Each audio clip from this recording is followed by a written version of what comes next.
Welcome to The Last Word. I'm David Jenkins. He's Chris Popst. And Chris, be careful what you wish for. It's always been a saying that I've heard because you just may get it. And about a month or so ago, a little over a month, we wished for a new SEMO basketball coach. And we've got one. We got one. Mm-hmm. Rick Ray, former coach at Mississippi State, who comes here with a 37-60 record from Mississippi State, was fired there earlier a couple weeks after the season was over. Not enthused. I'm sensing some. Apparently, Scott Edgar was not available. Obviously they couldn't find anybody who really wanted the job. It's a terrible hire. It's an absolutely terrible hire. I'm sorry, it's a terrible hire. Why is it a terrible hire? Because he's was 37-60 in a Big Five conference. Granted, it's a Big Five conference, but it's the SEC, which very few good teams in it. You've got Kentucky, but other than Kentucky, who has been good in it the last couple of years? Florida, maybe. They made a Final Four a couple of years ago, but other than those two teams, who's been good? They struggle to beat teams like Missouri, who was atrocious this year. Struggled to beat them. And stop me if you heard it before. He was fired for fan apathy, not filling the seats, playing a boring style of basketball, and not winning games. Does that sound familiar? Sound like something that SEMO already just got rid of itself? It does. If you're, why not? If you're gonna fire a coach, at least get somebody in who's going to energize. And he is not energizing. I've seen more negative comments about his hire than I've seen positive. Hey, he might. Who knows? I'm rooting for him. Who knows? Saying all that, I'm rooting for him because I want SEMO to have a good basketball team more than anything. But I'm going to wait and see. I'm not going to be buying tickets to any games. I'm not going to be, I'm going to wait and see. He's going to have to win some games and show me he's a good, It's not just because he's a new guy doesn't mean you got to like the hire, doesn't mean you got to like it. But, hey, you're entitled to hey, just wait and see. If he's successful, then fine. Yeah, of course, you want to root for him. But if not, it's no big deal. It's just, Coach, I'm behind you. Whatever you want to do. I don't, it's hard to get behind a coach who hasn't done anything. I mean, I know he has the record and all that stuff. I'm not a huge believer in that. Me personally, I don't think they gave him a lot of time at Mississippi State. I think he was just there for three seasons? 3 years. And that's not enough time to build a program. Now, if you didn't like the way he was going, obviously they didn't. They got him out of there. But for SEMO to get someone with SEC/Division I experience like that, that kind of excites me a little bit. He's around the program. He knows the Division I ranks as far as that goes. I think we just don't know. I mean, we just don't know enough about him, I don't think, and time will tell. You can't win any games in a press conference. I will say that. We'll see. That's very true. But just looking in, it just seems like another in the same line of hires. We hire retread coaches who couldn't make it at their prior stop. Mm-hmm. With the exception of Gary Garner, who won big in Division II and then came to SEMO. You have Edgar and Nutt who never really did anything at their previous schools, and then they come here and they had better records than this guy did. Mm-hmm. They had more success than he did. He's not had success as a head coach, and that worries me. Also, another thing that worries me is he's at Mississippi State, who typically stays with their head coaches for a while. If you look at kind of what they do, they'll stick with their head coaches maybe a little bit longer than what you expect them to. And they got rid of him quick, which means they didn't like the way it was going. The fans didn't like the way it was going, and that's just red flags to me. Just red flags. And like I said, I hope he does well. I want him to do well. I want him to succeed. I know that he talks about he's making guarantees, saying his teams are going to play harder than the other team. We're going to play tougher. They're going to play smarter. Are they going to win? Because that's what I want to see. I want to see wins. I've seen the teams that play harder. I've seen the teams that play tougher. Any new coach is going to say that in an interview. Everybody's going to say that in their whatever. Right. Their press conference. They make these guarantees. I want to see wins. I want to see wins. I don't care if you have what kind of guys you have on your team. I want to see winners. Hey, everybody does, but you know how hard that is. Well, I know, but they always make we're going to do this way and this way. No, how about just saying we're going to try to bring in kids who are going to win. Yeah. I don't know. I'm so disheartened with SEMO at this point with their boys basketball program. I've never been this low and down on the program since with the exception when Edgar was there. When Edgar left it in turmoil And to me, this has the same feel. I'm not excited about this hire. I'm down on, I'm down on SEMO basketball. I'm to the point where I'm just like, it's just the same stuff over and over and over. I wanted to be excited by this hire, and I suggested a few names. We both did. Of names that would kind of rejuvenate, and they weren't. All that knows more than I do. He was in the interviews. We weren't. So obviously he sees something, but from what I hear, this guy was not the first choice. An assistant who, from I guess Virginia Tech, Chew, his name was Chew, had been looking for a head coaching job for 25 years, been an assistant, decided not to take the job then. That's a red flag for me too. It's not paying enough. I mean, it pays him. He gets paid more as an assistant coach at Virginia Tech than you can as a head coach at SEMO. No, you can't. And so it's not all Allnutt's problem either. Allnutt had, from what I understand, another hire in mind, but they couldn't afford to pay him, and so it gets. I'm just so disheartened with SEMO right now. I mean, it's at a low point for me as far as rooting for them, and I want to root for them so bad because I remember back as a kid watching them. I'd stay up late at night and sneak in to watch TV just see what the score was. Whenever I was a little kid, I really want to root for SEMO, and this just doesn't do it for me. I know it's hard to kind of look at it this way, but do you think expectations are just a little higher than what they should be? I have no expectations. Well, I just want them to make, I know just looking at the program and wanting them to do well, and what is the expectation for SEMO basketball? I know we've talked about it before, just being competitive, but... I mean, I don't know. I think, they had major success in Division II. I still think, and I say it all the time, the worst mistake they ever made was to go into Division I, because what success have they had? They've made an NCAA tournament and girls and boys, a couple times, but I mean, it's few and far between. It's the success is very, very little there. But for me, success is just defined as competing in the OVC, having a chance to make it to the NCAA tournament. I'm not saying you have to make it every year, make it every once every 3-4 years. Just have a chance to do it. Have something to be excited about. Win some games. Stop being a 500 team. Stop being a team that gets knocked out of the first round of the OVC every year. Stop. Have some success. Early jinx, man. Early jinx. I'm tired of it. I'm tired of the status quo at SEMO. I'm absolutely tired of it. Somebody excite me. There is a change. I mean, there's a change going on, and obviously we don't know anything because he hasn't done anything yet. I mean, he was hired. You can't. I can't really be disheartened not knowing anything about him or what he's going to do on the court or anything, because that's where it all comes down to. I mean, you just have to wait and see, and it's hard. You have to wait and see. You're going to have to give him 3-4 years to see what's going on. Man.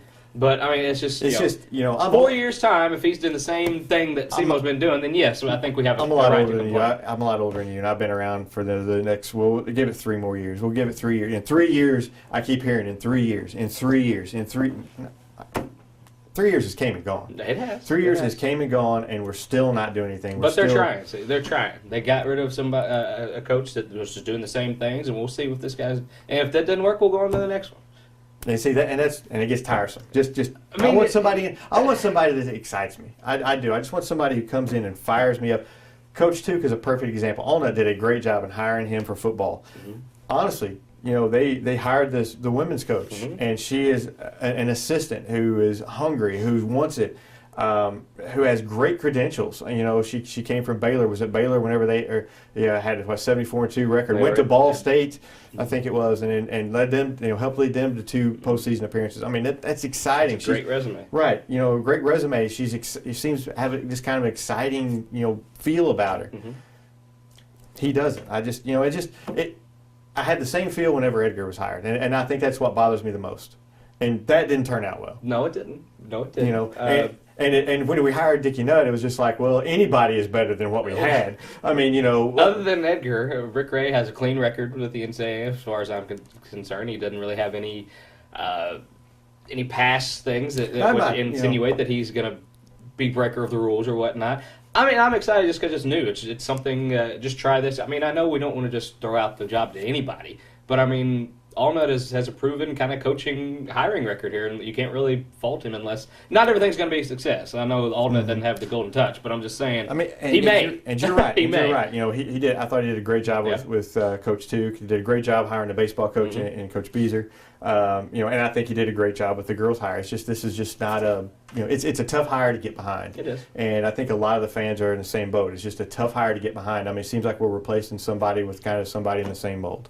When I see local recruits that deserve to be played in the D1 level get actual interest from SEMO and around the surrounding Missouri area. Now, I know you have to go to Memphis, St. Louis, Arkansas, what have you, to get those big guys, but get the big boys. But the guards that we've developed pretty much throughout our area deserve to be at SEMO, at least to have that be a choice for them to go to. I know it's always a choice, but it doesn't really seem like they make the push. If Rick Ray makes that push to do the local talent, I will say I will say one thing. He needs to go immediately today and say, Coach Bess, hi, my name is Rick Ray. I love you. You're the greatest thing ever. Please send your kids to me. Because it's no secret that the relationship between Coach Bess and SEMO has soured in the last 7-8 years. Yeah. And it's no coincidence that there's been players go D1 from Three Rivers to a lot of other programs and help them. Where they could have, been at SEMO maybe and not, and they're not being there. I think there's talent there that, I think that should be his first stop, and a couple of other junior colleges, not just the high schools, but some junior colleges in the area to fix those relationships that have soured in the last few years. I think that's. Possibly, and who's to say that Coach Bess is receptive to that, just of what has happened in the past? But I mean, who knows? I mean, exactly. You got to have I think a change in leadership might help him. Might help that a little bit there. Possibly. But I mean, it's just one of those things. He's got a lot to do. I mean, really, he's got to win over a lot of fans that like that. I mean, it's a tough position that he's in. And I know I feel like I'm being really harsh here, and I probably am. But at the same time, I have nothing against him. I wish him the best. Matter of fact, I want him to do well. I want, hey, if he does well and we make some NCAA tournaments and we compete in the OVC every year, I will happily eat a plate of crow. Happily. Love to do it. I'll bring the silverware. It's a show me situation. I think fans are just kind of fed up, and it's just all right, you got to show me. You got to show me on the court, and it's going to take a while to win people over. It is. It's going to take a long while, and I mean, he's a young guy. He's got 2 young kids, a young wife, and he has the D1 experience. And I mean, I'm not saying he's the savior or anything, but I'm going to give him a shot. I mean, it's only our. What do we have to lose, really? I mean, we can't. I mean, Games. It could get worse. Games. It could get worse. But I'm just saying. I mean, it's. Would you rather have just same continued mediocrity or a chance to do something better? Well, if we can do something better, then I want to do it. I just don't want to get the stat. Just keep on the same. Okay, let's have a 15 and 14 year, a 13 and 17 year. Come on. You gotta give him time. You gotta give it time. He's going to get it. I mean, I don't have a say in his hiring or firing, so I'm stuck with him. I may not like it, but I'm stuck with him. And while he's there, I'm going to support him. I'm not going to want him to fail. I just have a feeling it's just not, I'm not excited. I'm not excited. I'm just very disheartened by the whole situation. Well, from what SEMO's got coming back, I wouldn't expect any miracles the first season. No. It might get pretty rough this first season for him because he's got to go out immediately and start getting guys. Yeah, you got to get some big guys. Yeah. I mean, you got some guards coming back, but there's nothing inside. He's going to have to find some immediate help in there. Junior college ranks. Yeah. There's something where you can go and get some junior college kids. And who knows who's going to exit the program too. That they may not like what they see, or they may love him and maybe even play better for him. Who knows? I don't know, but I think finding players is going to be the biggest thing for him, and finding some big men for this next season coming up. I don't expect an NCAA berth this first season. At this point, I want them to. If they finish 500, it may be an okay year, but I think if they finish 500 with the little time that he has to recruit and the guys he has coming back. I'd say that's a win. But it is. 3 years from now, if we're still 500 stuff, come on. It's got to be. Fine, yeah. And that's just what I'm afraid of. I don't know, but maybe he brings in a hotshot recruiter in here that helps him out and again get some big names along with him. And I'm like I said, I hope he does well. I really do. I hope he does well, but I'm just not enthused. You know what else I'm not enthused about? What? Rain and weather. Spring sports in basic general. Yeah, just generosity. I'm making up words. My mildew-smelling basement, thanks to leakage, is that rain. I'm not happy with the rain. I mean, it's nothing you can do really, but I mean, it's just you gotta love spring where the schedules are more mere suggestion. Yeah, I mean, it really is. I mean, it's just a gripe on me. I know that, but it makes it a lot easier. I know with social media to know what's going on, but even when it's said a game's gonna, we had a situation yesterday where the game said was supposed to be going on. It was actually said by one of the coaches it was going to go on. Had a reporter show up, nobody there. I mean, it's just. I've been in this business It's a long spring, man. It's I've been in this spring business sports. a long time, and it's I'm always the same. I'm always leery about seeing something on the schedule and seeing it actually go on and seeing it with my own eyes. And I'm always leery of driving up to are they going to play today? Well, people. Are they gonna- There's a lot of you hear in the past. Well, why don't you go cover this game and that game? Well, for one, we didn't know what was going on, and two, we kind of stick close. The closer the better, because you don't want to drive 30, 45 minutes for a game and get there and it's not happening, even though they told you it was going to be happening. Absolutely. And people don't realize that happens a lot. Yes, it does. Yes, it does. Well, I mean, we got baseball going on. We got a couple of SEMO conference. I think Jackson and Notre Dame's kind of set themselves apart from the big boys in baseball a little bit. I saw Jackson play. Haven't seen Notre Dame play yet. They're looking impressive though. They beat that Westminster team, who's I think won state title last year, and they beat them 5-1 over the weekend. So yeah. You got that. Sykeston hovering around that 500 mark, still kind of struggling with some pitching outside of Jacob Clark. Got beat by Cooter Tuesday, the defending Class 1 state champion Cooter. When you see Sykeston losing to Cooter or Greenville, those aren't just... Those are good teams. You're not. Those are good teams. Yeah, you're losing to good teams. I mean, I don't care if you're a new Class 5 team or not, losing to Class 1, Class 2 schools. Those are good teams. And they're going to throw some of their good players to beat a Sykeston. Every time those small schools play a Class 4, Class 5, they got it set up to where their best pitcher goes at them, and Sykeston's going to see their best pitcher anyway. Most of the time. And Sykeston's going to save theirs for their conference games. They have Exactly. to. And especially with all this rain and stuff, you have time to rest these guys, and you're going to see... Jacob Clark, I think, has pitched 15 games already. They only played 7 or something like that. I mean, he's played. It's amazing how the weather affects everything. And I saw where Jackson is like 14-2 or 16-2, where they played like 18 games and Sykeston's played 7. Yeah, it's like. Well, that's the thing with this weekend stuff. When you go out and play, you play 4 or 5 games a weekend. That can build up a record pretty quick. But yeah, it's a lot different than basketball. Everybody's kind of the same amount of played the same amount of games. But you imagine football season rolling around Friday, just coming up and you show up to the game and nobody's there. Just nothing's happening. There would be deaths.